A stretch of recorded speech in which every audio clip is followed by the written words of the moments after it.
On est en 2032, tu te poses au salon, t'allumes la télé et tu mets France 2 pour voir les Jeux Olympiques et là tu vois un Ace 2 zinzin. Sauf que c'est pas du tennis, c'était un Ace sur Valorant. Tu mets France 3, tu vois le Tiki-Taka de zinzin. Sauf que c'était le Tiki-Taka de Zen et Vatira sur Rocket League. Et là il y a ta maman qui rentre dans le salon et dit: enlève-moi tes conneries à la télé là, je t'avais pas dit de mettre les Jeux Olympiques. Donc tu lui dis que c'est bel et bien les JO et que cette année ils ont inclus l'e-sport.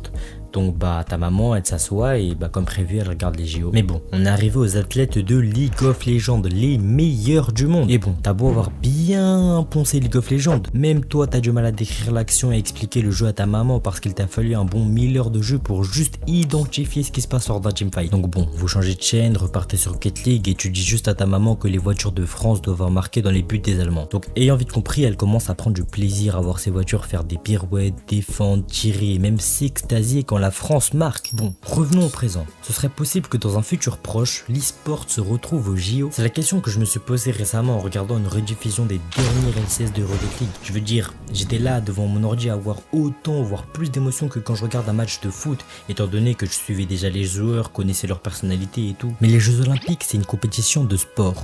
Et dans le mot e-sport, il est juste là, le mot sport. Mais bon, avant de répondre à cette grande question de savoir si l'e-sport pourrait apparaître au JO, on doit d'abord se demander c'est quoi de l'e-sport. Bon, selon le petit wiki, e-sport ça peut se traduire par sport électronique. Ça a apparu en 1980 avec l'arrivée des jeux multijoueurs et ça va qu'être vers les années 2000 et 2010 que l'e-sport va prendre en aura à l'international et commencer à organiser de vrais tournois avec d'énormes cash prizes et même un dragon.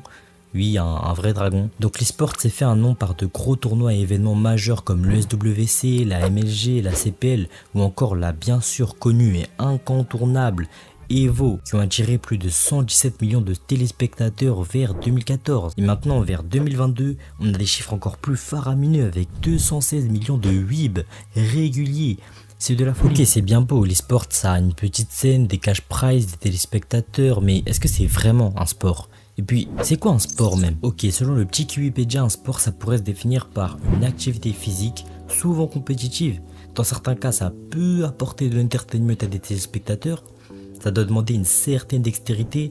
Et un dernier point super important, un sport doit avoir des règles équilibrées. Bon, avec ça on n'est pas avancé sur notre projet de voir Daigo parier les 17 coups de Chun-Li enchaînés sur un Shibuya Naikaku. Parce que les sports cochent très peu des cases, donc est-ce que c'est mort ou... Non, tout doux avec les déclarations dramatiques, on va la voir notre Cheaton sur France 3. Au JO, il y a déjà eu des sports qui cochaient pas vraiment toutes les cases, donc c'est pas totalement perdu. Mais un point supplémentaire à cocher qui n'est clairement pas dans la définition de base, mais qui reste important, voire même le plus important, c'est la façon dont le grand public perçoit l'e-sport. Car le vrai problème de faire passer de l'e-sport au JO, c'est que qu'est-ce que le grand public en a à faire des critères scientifiques qui définissent le concept d'un sport? Pour le grand public, c'est simple, un sport, ça bouge.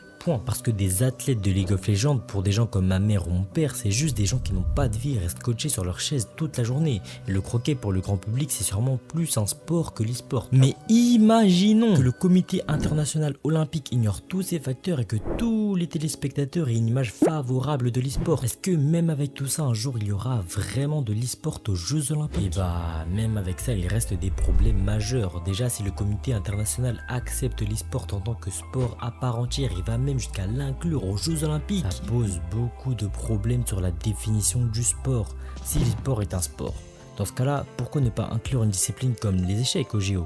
Les échecs étant une discipline qui coche beaucoup plus de cases que l'e-sport dans sa légitimité en tant que sport. Et même si on ajoute des jeux de plateau comme les échecs qui sont très compétitifs, dans ce cas-là, on va commencer à accepter n'importe quel sport loufoque qui existe, comme le chessboxing. Le chessboxing, c'est trop de la frappe. J'explique vite fait. En gros, il y a deux personnes qui font un match de boxe, sauf qu'entre chaque round de boxe, t'as un round d'échecs. Donc si t'es trop chaud aux échecs, tu peux mettre ton adversaire échec et mat au premier round d'échecs.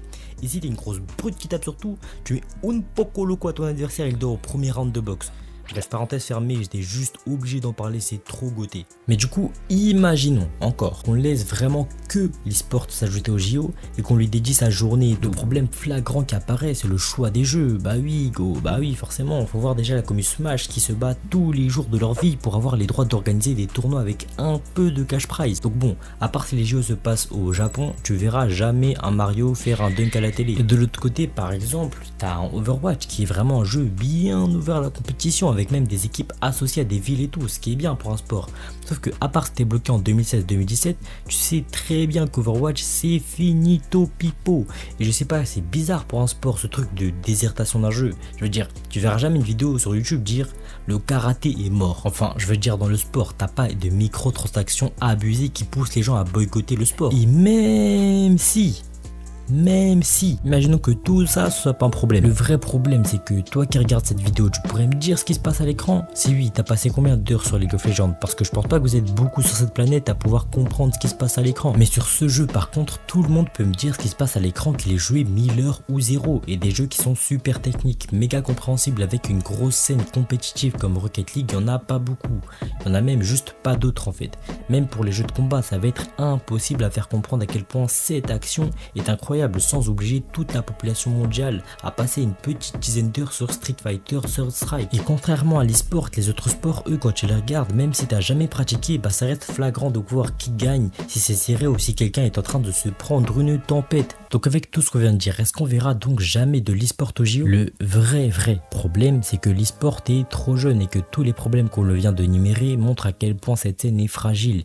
Et il faudra laisser du temps à l'e-sport avant qu'il devienne un média pouvant être regardé partout. Le stade rêvé pour l'e-sport serait d'atteindre le professionnalisme des échecs avec une plateforme comme chess.com qui organise et retransmet les tournois sur leur site avec des commentateurs qui expliquent chaque position de telle sorte que n'importe quel plouc puisse comprendre ce qui se passe à l'écran. Et une scène compétitive tellement grande que même si l'apocalypse survenait, les échecs au niveau professionnel subsisteraient encore et encore. Bon, forcément on peut se dire que la facilité de jouabilité des échecs aide, mais avec toutes ces louanges auprès des échecs, on peut se poser la question qui n'est pas bête: pourquoi n'y a-t-il pas d'échecs aux Jeux Olympiques? Eh bien, tout comme l'e-sport, les échecs ne cochent pas une case très importante de la définition du sport. La case qui est sûrement la raison pour laquelle le cricket et le croquet n'ont plus été joués aux Jeux Olympiques depuis 1900. Eh bien, c'est tout simplement que c'est pas une activité physique, les échecs, l'e-sport, le cricket et le croquet. La compétition aux échecs se déroule bien car ça fait des centaines d'années que ce système s'améliore, pareil pour le 100 mètres ou la natation. Face à ces mastodontes, l'e-sport n'est qu'un nourrisson qui doit grandir et faire ses preuves à tâtons. Ne soyons pas impatients, ne faisons pas des caprices à un enfant, laissons-lui le temps. Voilà, dites-moi en commentaire ce que vous avez pensé de la vidéo. En tout cas, dis-moi aussi si t'es stressé pour la rentrée ou si t'es sten. Parce que moi là, je rentre à l'université et c'est vraiment angoisse max.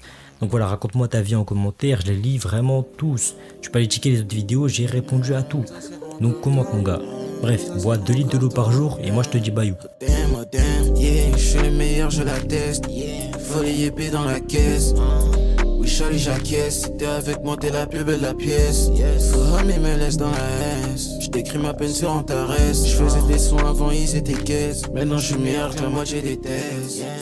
Oh damn, t'as l'air en détresse, mon zin. Moi, j'suis bien.